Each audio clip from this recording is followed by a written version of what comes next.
박병석 전 국회의장이 망쳐놓은 검찰개혁 법안의 새로운 버전이 조만간 나올 예정입니다.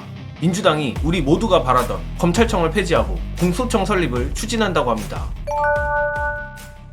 채널A 단독입니다. 민주당이 검찰청을 사실상 폐지하고 수사를 담당하는 중수청과 기소를 담당하는 공소청을 설립한다는 보도입니다. 저 개인적으로는 이 보도를 보고 정말 깜놀했는데 민주당이 요즘 잘한다 하지만 이 정도로 강하게 지를 줄은 상상도 못했습니다. 그만큼 의회면서도 민주진보 진영이 그토록 염원하던 검찰의 수사권과 기소권 분리의 최종 형태라는 것인데 일단 실현 가능성은 둘째 치더라도 민주당의 의지가 결연하다는 것 하나는 확실해 보입니다. 보도에 따르면 더불어민주당 검찰개혁 TF는 정치검찰의 행태를 바로잡겠다며 검찰청 자체를 폐지하고 수사검사 신분을 없애는 방향으로 가닥을 잡았다고 합니다. 그리고 법무부 산하에 있는 현행 검찰청을 폐지하고 중수청과 공소청을 신설하는데 수사권은 중수청이, 기소권은 공소청이 갖는 안이 유력합니다. 공소청은 법무부, 중수청은 타 부처 산하로 이원화 안도 검토 중입니다. 또한 검찰청이 분리되면서 검사 인력도 재배치한다는 구상인데 검사들은 수사를 희망하면 중수청, 기소와 공소유지를 희망하면 공소청으로 보내는데 중수청으로 가는 검사들은 신분이 검사 대신 수사관으로 바뀌게 된다고 합니다. 다만 문제는 중수청으로 가게 될 검사들의 직급 조정인데 TF 관계자에 따르면 현행 초임 검사들은 직급이 3에서 4급 수준이라며 경찰에서 4급이면 총경, 서장급인데 차이가 있다며 직급 조정 가능성을 거론하여 이 부분에서 검사들의 반발이 예상된다고 합니다. TF는 이달 중으로 세부 논의를 매듭짓고 다음 달 당론으로 추진한다는 계획인데 이거 정말 기대가 많이 됩니다. 일단 과거 검수완박 전국 때는 아무래도 정권 초라, 민주당에 대한 여론이 좋지 않았던 것이 사실이었습니다. 하지만 지난 2년간 국민들이 윤두창 검찰 독재 정권에 당할 만큼 당했고 김건희 봐주기 수사 등 아주 질려버린 상태라 여론이 상당히 숙성됐을 거라 예상하는데 물론 민주당에서도 이러한 사정을 고려했으리라 생각합니다. 당연히 지금 당장은 윤두창 검찰의 애완견이 된 국민의힘 특성상 피상적으로는 반대를 하겠지만 분명 시간이 흐르고 민심이 민주당 쪽에 있다는 것을 느낀다면 이들도 하나둘씩 찬성 쪽으로 넘어올 것이라 생각합니다. 현재 국힘 내에도 검찰 캐비넷에 목줄이 걸려 울며 겨자 먹기로 윤석열 방탄을 하는 의원들이 한둘이 아닐 텐데 그들 입장에서도 이번 민주당의 검찰청 삭제를 안 받을 이유가 없기 때문입니다.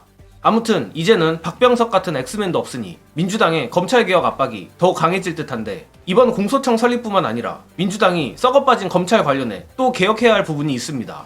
이 부분은 영상 보시고 이어가겠습니다. 증인들 조작할 수 없게 참고인, 증인, 그 다음에 재소자들, 피의자들, 피고인들 증언을 조작할 수 없게 근본적으로 막는 것. 즉 이화영 전 부지사의 술판 회유, 그 다음에 한명숙 전 총리 사건 때 재소자들 불러가지고 연어초밥 먹이고 이래가면서 증언 연습시켰던 거 근본적으로 못하게 하는 방법이 있습니다. 어떻게 하면 되느냐? 검사가 구치소나 교도소로 직접 가서 조사하면 됩니다. 검사가 검찰청을 부르지 않고 본인이 직접 가서 조사해야 된다. 그게 매우 번거롭다. 화상 조사하면 됩니다. 화상으로. 지금 재판도 화상으로 해요. 거의 다 하죠. 민사는 화상으로. 민사는 다 화상으로 합니다. 가능합니다. 다 해보셨잖아요. 지방은 저희는 화상. 그 다음에 구치소 면회도 화상으로 다 하지 않습니까? 가능합니다. 그러니까 결과적으로 이 증인들이나 피고인들, 재소자들, 피의자들 증언을 조작하고 집체훈련시키고 했던 거, 술판을 해서 회유하고 하는 거 검찰청으로 불러제끼면서 시작된 일이거든요. 정말로 추후 민주당이 정권을 탈환해 검찰청을 삭제한다고 해도 영상에 나온 대로 여전히 구치소에 있는 피의자들이 수사관들에게 찾아가 수사를 받게 되면 조작의 여지는 남을 수밖에 없습니다. 결국 검찰청이 중수청으로 이름만 바뀔 뿐 저 비열한 사냥개들의 조작 습성은 바꿀 수 없다는 것입니다. 고로 민주당 검찰개혁 TF가 이러한 부분도 세심하게 챙겨서 완성도 있는 최종 검찰개혁안을 내놓길 진심으로 응원하겠습니다.